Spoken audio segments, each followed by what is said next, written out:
Assalamu alaikum Kırgız elim, bir tuğanlar. Menin özüm biraz çıkarmam var ile, жазган ырларым бар эле.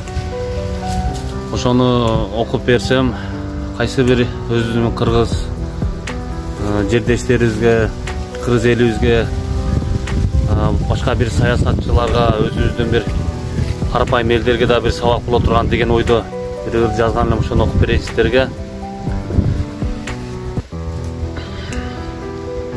Падышабыз садыр болуп шайланган, акмактарын көрө албастан камаган, канча сыноо келсе деле башына, ачык айтып теке туруп сынбаган. Жаратканым өзү койду садырды, душмандарын оор түйшөккө батырды. Ошентсе да тийбеди го бирине, жакшы айтып жакшылыкка чакырды. Кыргыз элим президентти барктайлы, жаман айтып биз күнөөгө батпайлы. Андан көрө келгилечи биригип, биргели жардам берип жактайлы. Жакшыны да жаман десең оңолбойт, биз оңолбосок жамандарың жоголбойт. Жыялычы акылыбыз бир жерге, бириккенде бизге жаман жолобойт. Кыргыз элим оңололу өзүбүз, оңолгондо биздин өтөт сөзүбүз. Жардам берип биз да кызмат кылалы, көгөрөткө үйүбүз да төрүбүз.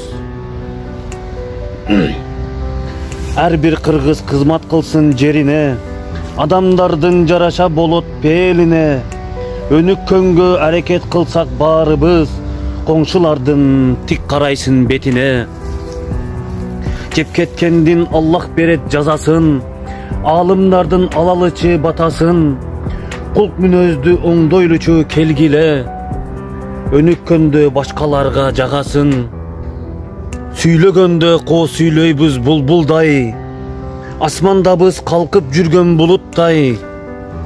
Андан көрө салым кошуп коелу, зыян кылып жерибизди курутпай. Болду менин кыскача чыгарган чыгармам. Ушу муштумдай болуп биргели кыргыз элим. Барыңыздардан ассаламу алейкум, Аллах разы болсун, тынч болуңуздар.